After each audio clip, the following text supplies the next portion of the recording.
nakita niyo yung yung isang post kay Senator Bong Revilla, 'di ba? Yung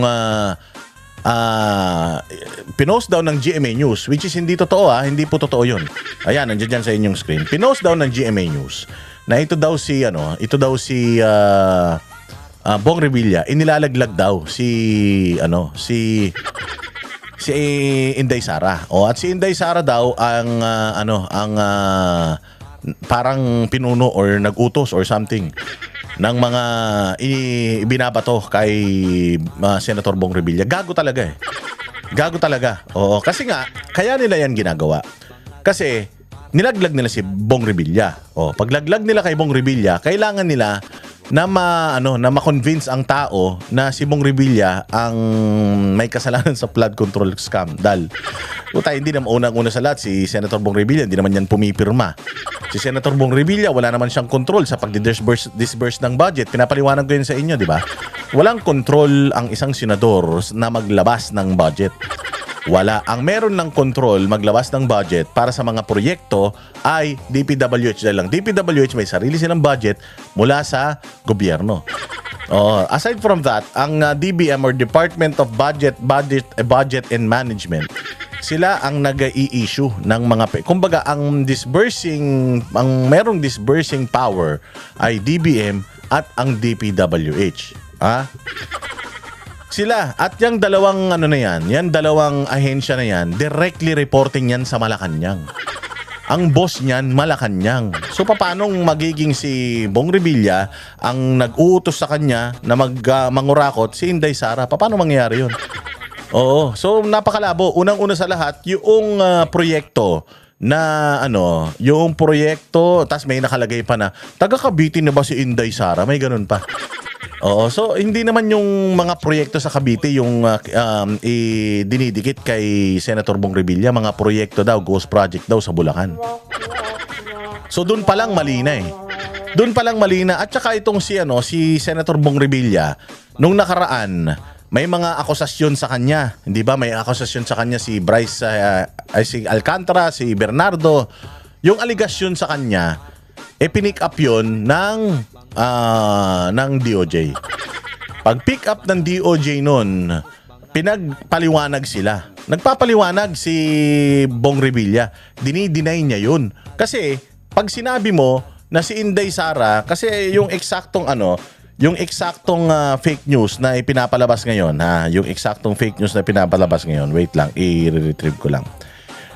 Dating Senador Ramon Bong Revilla sumuko na sa pulisya at itinuro si VP Sara bilang mastermind ng korupsyon sa flood control project. Imagine mo, walang pag-amin kasi pagka sinabi mo na si Inday Sara ang pinuno ng skandalo ng flood control, parang inamin na ni Bong Revilla na sangkot siya. Kaya siya sumuko sa pulis kasi nga non-bailable yung plunder case na i-file sa kanya. At nung mga nakaraan diyan sa Department of Justice, sumasagot nga siya doon sa mga akusasyon sa kanya. Sumasagot siya, wala siyang inamin. Hindi niya inamin na totoo ang flood control scandal at si Inday Sara ang ayan nga, nakalagay sa screen nyo. At si Inday Sara ang pinuno niyan. Gago ba kayo? Walang ganyang sinabi si Bong Revilla. Huwag kayong tatanga-tanga, lalo na kayong mga DDS na mga gullible. Naiintindihan ko na galit kayo. Pero ginagamit kayo ng troll army ng administrasyon para magalit kay Bong Revilla. Kasi nga, nilaglag nila si Bong Revilla. Ang gusto nila, ayunan nyo. Ginagamit kayong mga Duterte supporter para ayunan ninyo yung paglalaglag nila kay Ramon Revilla Jr. Siyempre, pag nakita yung Inday Sara, nilaglag ni Bong Revilla si Inday Sara, pag nakita mo yung comment, galit yung mga DDS. Yung mga DDS, totoong tao eh. Minumura si Bong Revilla. Tama lang sa'yo yan. Buti nga sa'yo, nakulong ka, ganito, ganyan. So nagagalit kayo kay Bong Revilla nang hindi nyo man lang chinecheck muna kung yung post ba na yan, putang inan nyo rin. Mga tanga rin kayo, kung yung post na yan, merong katotohanan, mag-research man kayong konti. Kaya tinatawag na mga tanga yung mga DDS dahil masyado kayong mahilig sa headline eh. Mahilig kayo sa mga sa mga mag-react ng basta-basta, hindi kayo nag-iisip eh. Sabi nga nila, when you are mad, pag galit ka, don't make decisions. Pag galit ka, wag kang magdidesisyon. Pag galit ka, wag kang magsasalita. Pag galit ka, wag kang magbibigay ng statement kasi nga madalas mali ka, magkakamali ka at hindi mo na mababawi yung kapag nasabi mo. Sabi nga nila, kapag may nasaktan kang tao dahil galit ka, kahit mag-sorry ka, hindi mo na maibabalik yung sakit ng mga pinagsasabi mo. So imagine niyo, maniniwala kayo dyan na sinabi ni Bong Revilla, sinasabi nga niyo wala siyang kasalanan. Kung sinasabi niya na wala siyang kasalanan, di hindi niya rin pwedeng sabihin na si Inday Sara yung pinuno ng flood control scandal na yan. Para naman kayong mga engot O isip-isip naman konti. So ginagamit kayo noong mga troll farm nila, troll army nila, pinakalat nila itong post na ito para magalit kayo kay Bong Revilla. O di pag nagalit kayo kay Bong Revilla, pag tiningnan nila, ang daming galit kay Bong Revilla. Totoo nga na magnanakaw yan. Paano kung hindi? O so tayong mga DDS, dahil alam ng administrasyon na solido tayo, marami tayo, at aktibo tayo sa social media, ginagamit kayo para awayin nyo si Bong Revilla o di matutuwa sila o may justification na ngayon yung kanilang panglalaglag kay Bong Revilla kasi majority ng mga tao magagalit sa kanya. Pero kaya kayo nagalit kasi nakita nyo lang na sinasabi dyan sa image na yan, nilaglag siya ni Bong Revilla. Which is hindi naman totoo at hindi rin yan inireport, hindi rin yan inilabas ng GMA News. Ginamit nila yung legitimate na tatak ng GMA News para ilabas yan, magalit kayo. Tinitingnan ko yung comment doon sa mga post, tatanga-tanga dito, mga putang ina nagpo-post na ito, mga DDS na mga tanga Marami talaga na mga DDS na tanga, mga gullible, hindi mo na alamin. Totoo bang sinabi ni ni Bong Revilla? Totoo bang ni-report yan ng GMA 7?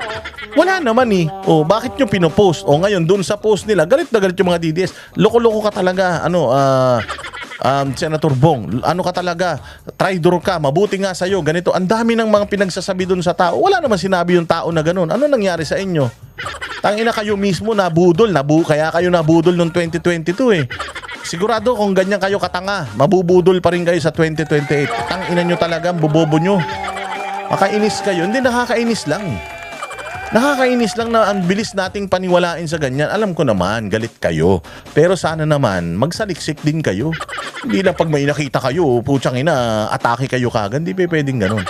Oo, kaya tayo pinagtatawanan Kaya may mga iba na nagtatawa sa mga DDS at sinasabi na, naka-level niyo yung mga loyalista. Kasi ganyan din kayo Mahilig kayong sumakay sa issue na hindi nyo muna bine-verify.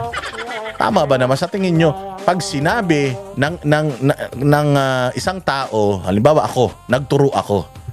Katulad yan, yung Alcantara at saka yung Bernardo. Kaya sila nagtuturo kasi guilty sila Totoo yung binibintang sa amin pero may amo kami.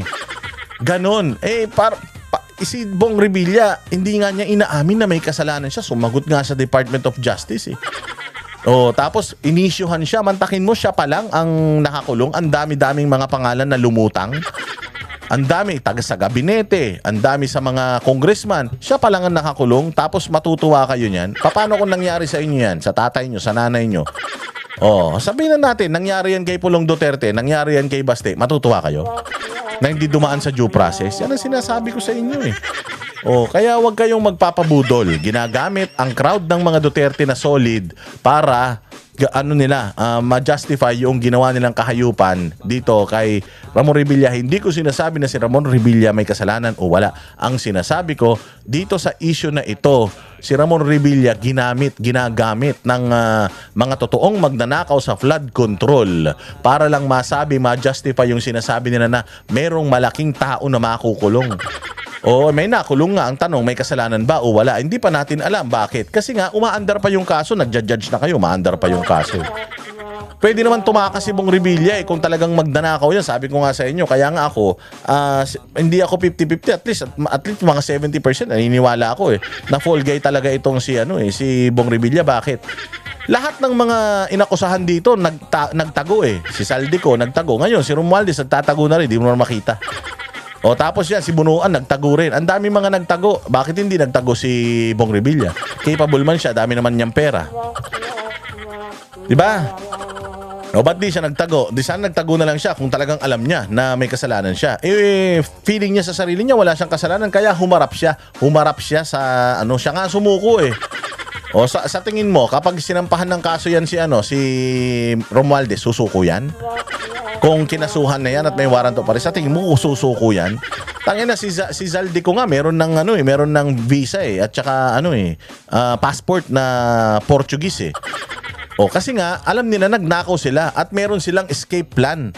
Sa tingin nyo si Bong Revilla sa tagal na niyan sa politika, kung magnanakaw siya, kung totoong magnanakaw siya, wala siyang escape plan? Di sana nagtago na yan, di sana hindi na yan sumuko, di sana nasa bunker na yan, nagtatago na. O ganun din si Pastor Apollo Kibuloy, hindi ba? O sumuko siya, bakit siya sumuko? Kasi nga haharapin niya yung kaso kasi naniniwala siya wala siyang ginawang kasalanan. Ganun yan, kayo talaga Mag-isip kayo maigi. Nandito na nga kayo, tinutulungan na nga namin kayo para maintindihan niyo yung mga bagay-bagay. Kapag wala kami at iba nag-post, hindi kami, huwag kayong basta-basta maniniwala, huwag kayong gullible kasi nagagamit kayo. Sayang naman, di ba? Sayang naman yung mga talino ninyo kung hindi nyo gagamitin. Yan ang panatero, walang inuurungan.